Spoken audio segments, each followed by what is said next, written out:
The servant neither saw nor felt anything, and did not know why his master looked back so hastily, cutting with his cane and shutting the door with so sudden a slam. From that time, Mr. Prosser discontinued his angry talk and swearing about it, and seemed nearly as averse from the subject as the rest of his family. He grew, in fact, very uncomfortable, feeling an inward persuasion that when, in answer to the summons, he had opened the hall door, he had actually given admission to the besieger. He said nothing to Mrs. Prosser, but went up earlier to his bedroom, where he read a while in his Bible and said his prayers. I hope the particular relation of this circumstance does not indicate its singularity. He lay awake for a good while, it appears, and, as he supposed, about 12:15, he heard the soft palm of a hand patting on the outside of the bedroom door, and then rushed slowly along it. Up bounced Mr. Prosser, very much frightened, and locked the door, crying, "Who's there?" But receiving no answer but the same brushing sound of a soft hand drawn over the panels, which he knew only too well. In the morning, the housemaid was terrified by the impression of a hand in the dust of the little parlour table, where they had been unpacking delft and other things the day before. The print of the naked foot in the sea sand did not frighten Robinson Crusoe half so much. They were, by this time, all nervous, and some of them half crazed about the hand. Mr. Prosser went to examine the mark, and made light of it, but, as he swore afterwards, rather to quiet his servants than from any comfortable feeling about it in his own mind.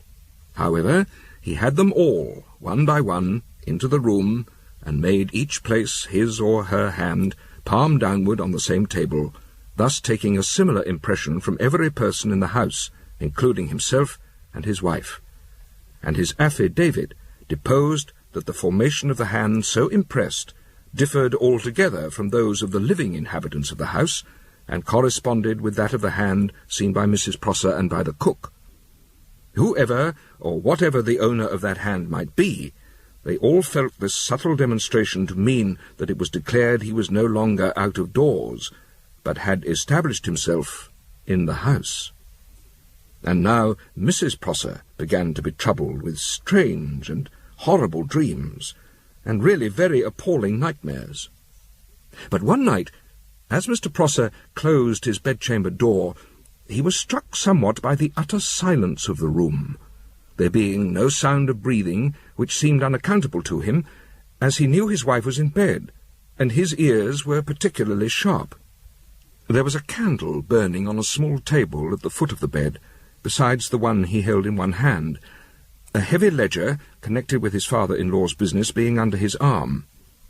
He drew the curtain at the side of the bed, and saw Mrs. Prosser lying, as for a few seconds he mortally feared, dead, her face being motionless, white, and covered with a cold dew. And on the pillow, close beside her head, and just within the curtains, was, as he first thought, a toad, but really the same fattish hand, the wrist resting on the pillow, and the fingers extended towards her temple. Mr. Prosser, with a horrified jerk, pitched the ledger right at the curtains, behind which the owner of the hand might be supposed to stand. The hand was instantaneously and smoothly snatched away. The curtains made a great wave, and Mr. Prosser got round the bed in time to see the closet door, which was at the other side, pulled to by the same white, puffy hand, as he believed.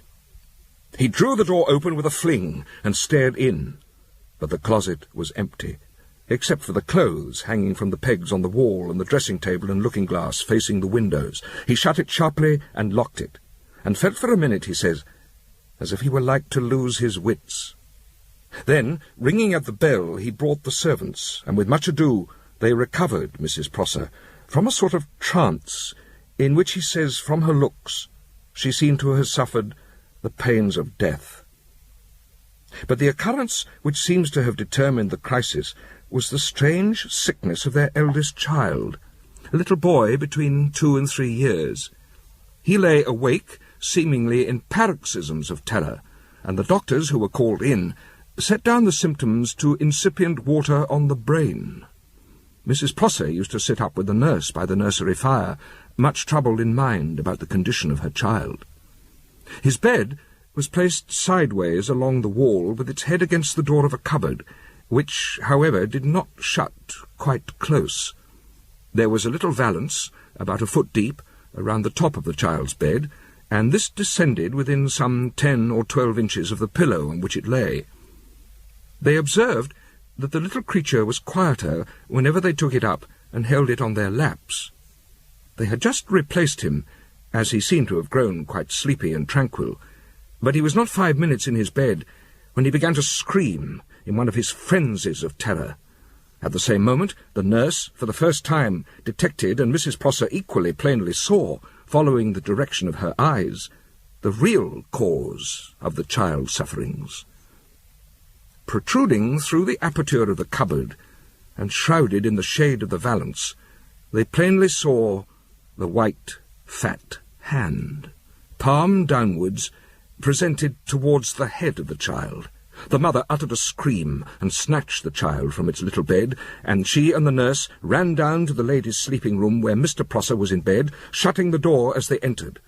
And they had hardly done so when a gentle tap came to it from the outside. There is a great deal more, but this will suffice. The singularity of the narrative seems to me to be this, that it describes the ghost of a hand and no more. The person to whom that hand belonged never once appeared, nor was it a hand separated from a body, but only a hand so manifested and introduced that its owner was always, by some crafty accident, hidden from view. In the year 1819, at a college breakfast, I met a Mr. Prosser, a thin, grave, but rather chatty old gentleman with very white hair drawn back into a pigtail, and he told us all with a concise particularity a story of his cousin, James Prosser, who, when an infant, had slept for some time in what his mother said was a haunted nursery in an old house near Chapel Izard, and who, whenever he was ill, over-fatigued, or in any wise feverish, suffered all through his life, as he had done from a time he could scarcely remember, from a vision of a certain gentleman, fat and pale, every curl of whose wig, every button and fold of whose laced clothes, and every feature and line of whose sensual and unwholesome face was as minutely engraven upon his memory as the dress and lineaments of his own grandfather's portrait, which hung before him every day at breakfast, dinner, and supper. Mr. Prosser mentioned this as an instance of a curiously monotonous, individualized, and persistent nightmare, and hinted the extreme horror and anxiety with which his cousin, of whom he spoke in the past tense as poor Jemmy, was at any time induced to mention it,